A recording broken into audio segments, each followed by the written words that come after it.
This is a Roman denarius. For centuries, it was more than a coin. It was a promise etched in silver, a promise of stability, of power, of civilization itself. It built roads that spanned the known world and paid the legions that guarded them. This is a Spanish Real de Ocho, the Peace of Eight. For a golden age, it was the blood of a global empire, flowing from the silver mountains of the New World into the coffers of kings. And this, the British pound sterling. Backed by gold, it was the undisputed king of currencies, the anchor of global trade, the symbol of an empire on which the sun never set.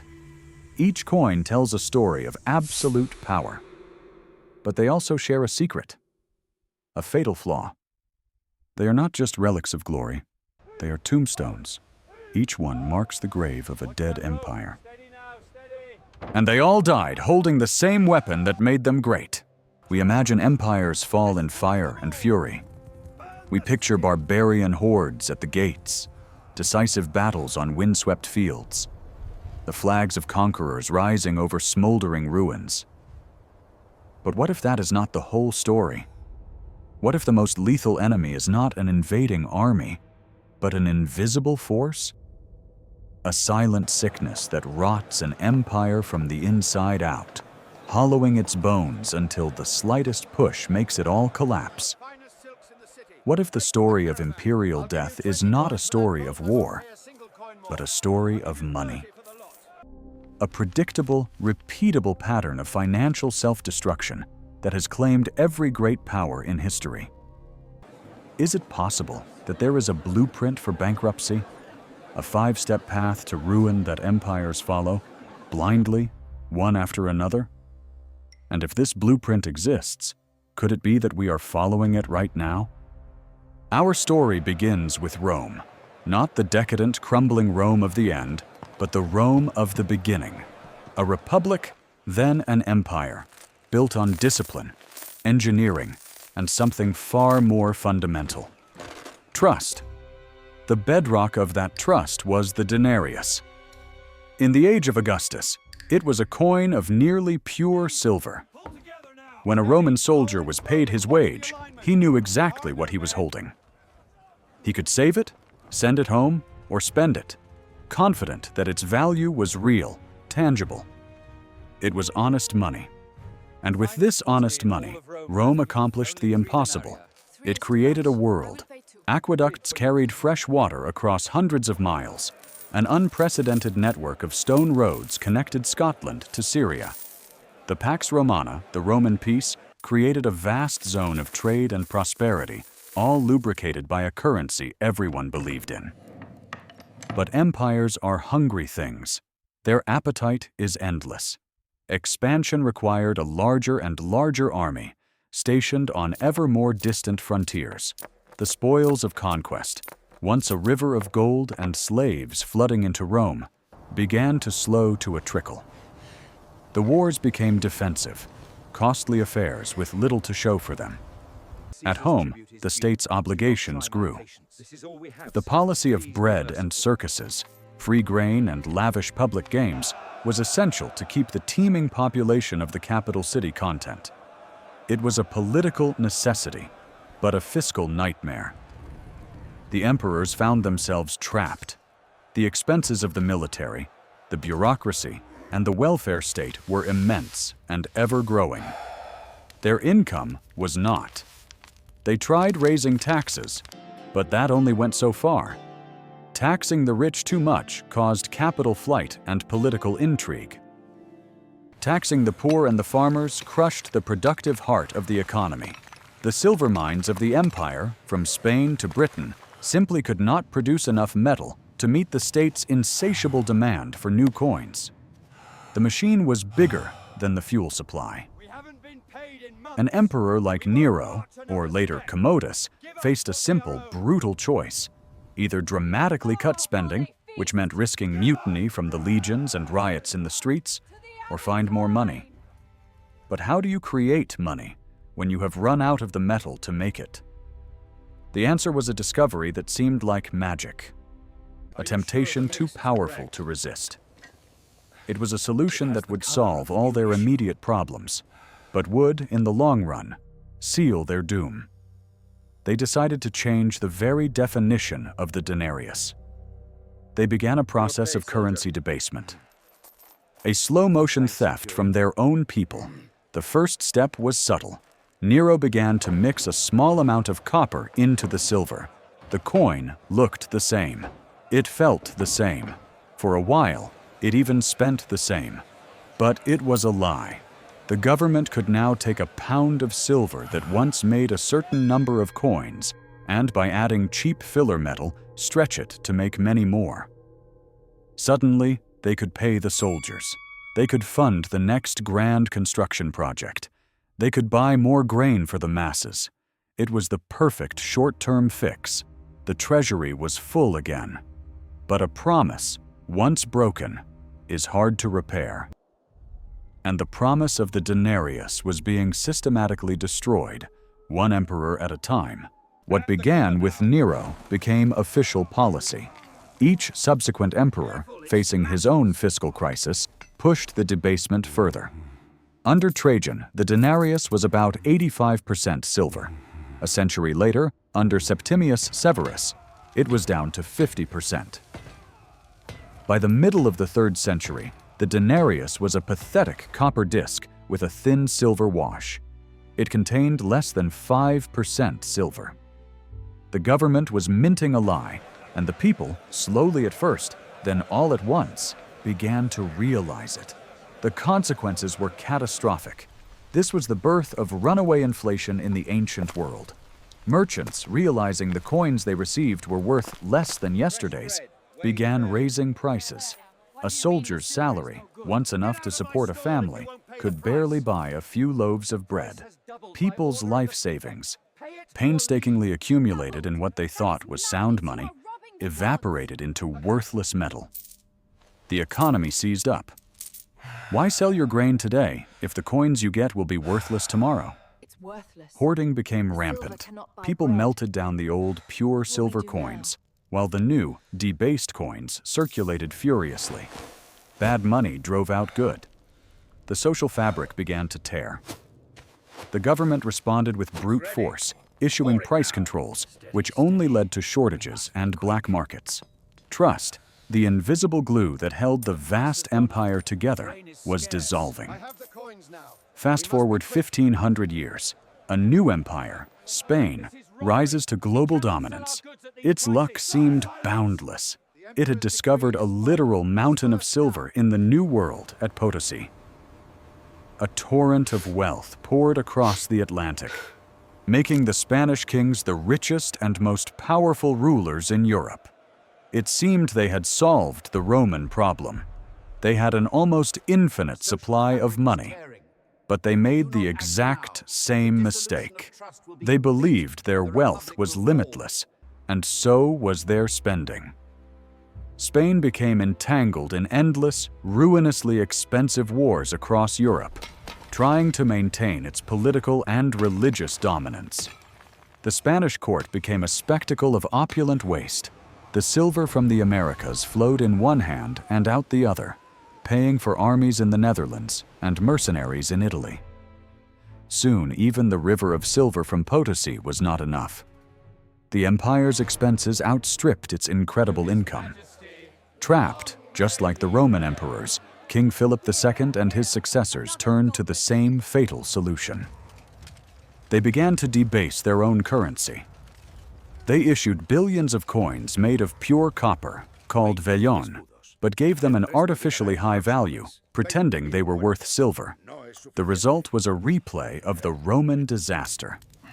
Spain was racked by devastating inflation, known as the price revolution. The cost of living soared, impoverishing the Spanish people and destroying Spanish industry. The very silver that was supposed to make Spain invincible ended up cursing it, as the government's financial sickness hollowed out the nation's economy. The empire, though it would linger for centuries, was broken from within. Then came the British. They learned from the mistakes of the past. Or so it seemed. The British Empire was built on a new foundation: the gold standard. The pound sterling was not just a coin. It was a note that could be redeemed at any time for a fixed amount of physical gold. This was the ultimate promise. It created immense stability and made London the financial capital of the world. The pound was as good as gold. But then came the 20th century, and with it, 2 world wars. The cost of industrial warfare was unlike anything history had ever seen. Britain financed the fight against Germany by borrowing on a colossal scale, mostly from the United States, and by printing money. The link to gold became an inconvenience, a restraint they could no longer afford. They suspended the gold standard during the wars, and the national debt soared to over 200% of the entire economy. After the fighting stopped, the empire was financially shattered. It had won the war, but lost its bank account. The cost of maintaining a global empire, the fleets, the armies, the colonial administration, was now unbearable. Britain was forced to choose. It could keep its empire and its massive military commitments, or it could keep its promise of a pound backed by gold. It could not do both. In a series of painful devaluations, the choice was made. The promise was broken. The pound was untethered from gold. Its value plummeted. The empire, no longer affordable, was dismantled in the decades that followed.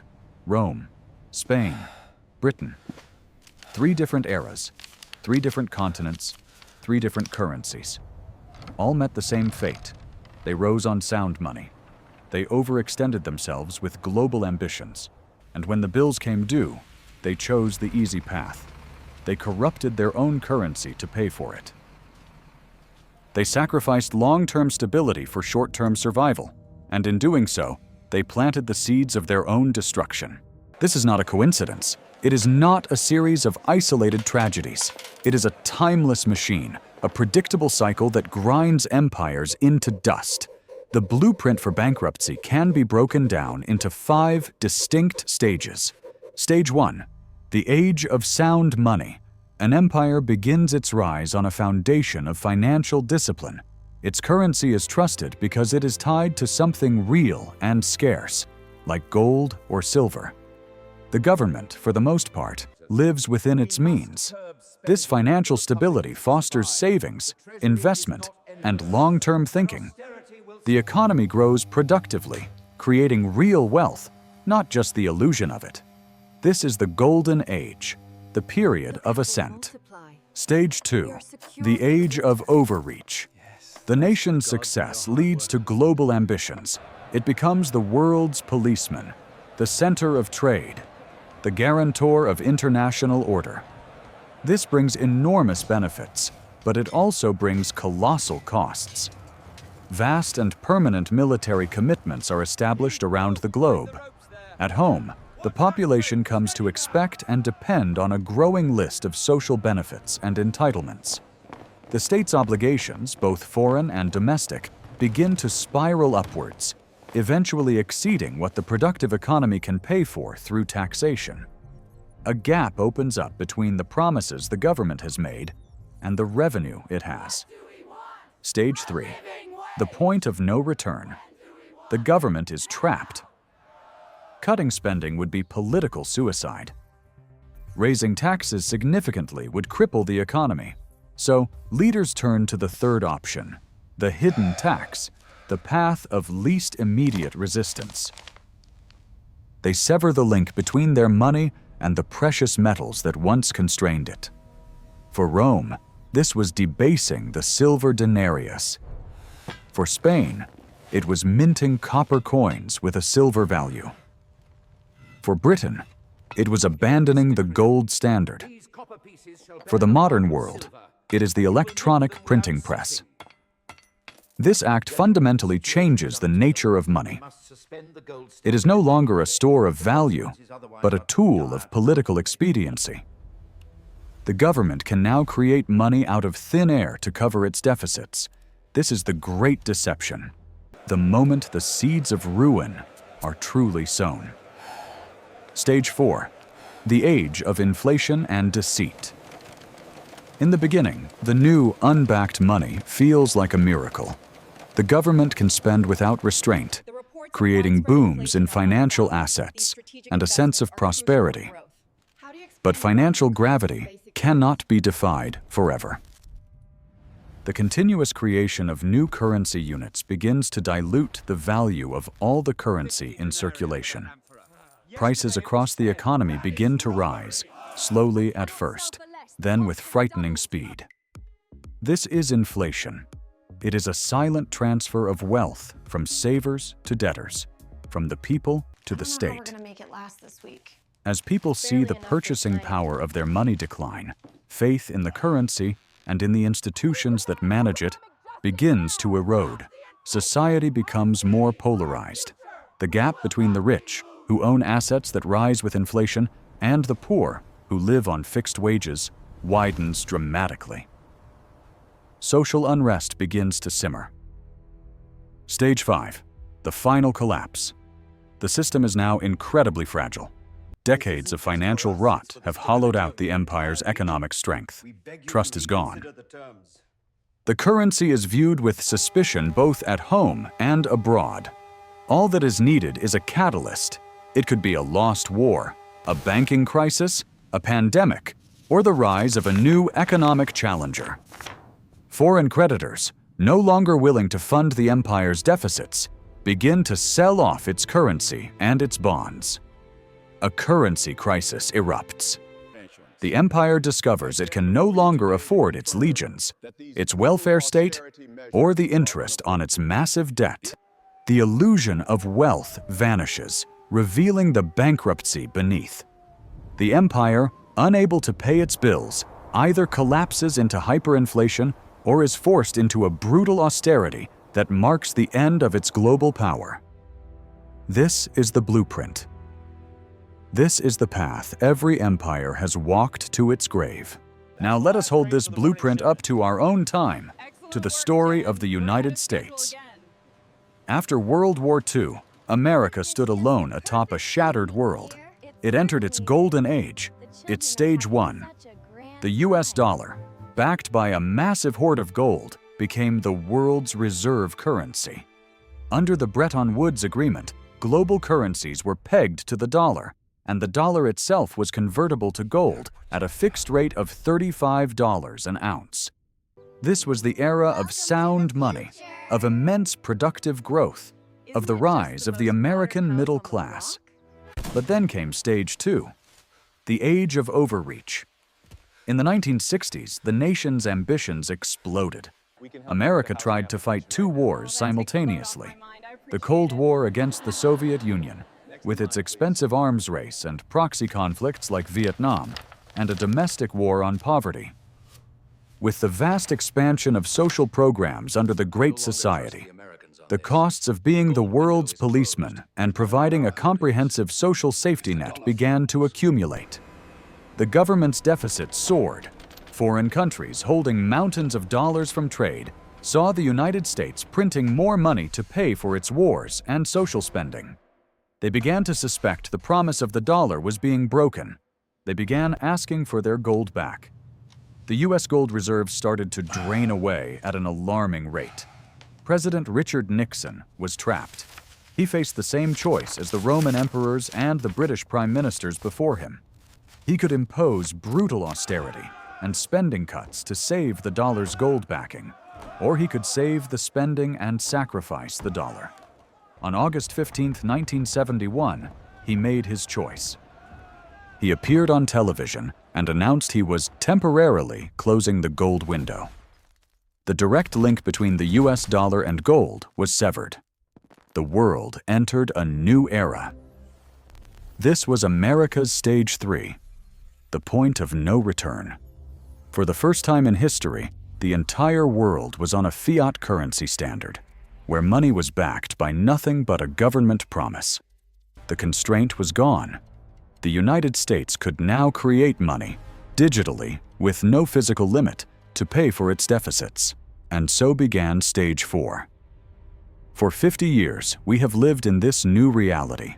The national debt, which was under $400 billion in 1971, has exploded to over 30 trillion. The Federal Reserve has created trillions upon trillions of dollars out of thin air, especially in the wake of the 2008 financial crisis and the 2020 pandemic. This is the modern digital equivalent of Rome debasing its coins, and the consequences are following the same historical script.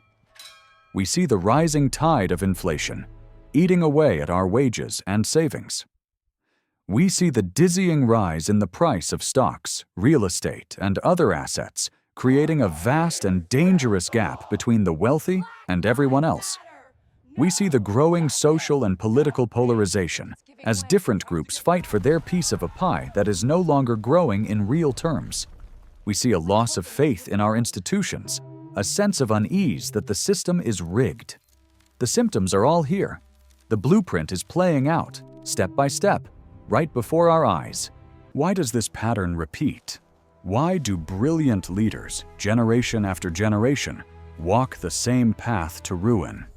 Perhaps because the temptation is simply too powerful. The ability to create money from nothing is the ultimate political cheat code. It allows governments to fund wars, win elections, and placate the public without the immediate pain of raising taxes or cutting popular programs. It is a silent, insidious way to pay the bills. The costs are delayed, pushed onto future generations, and disguised in the confusing fog of inflation. This is not just an academic exercise in economics. It is a profoundly human story. The collapse of sound money is the collapse of trust.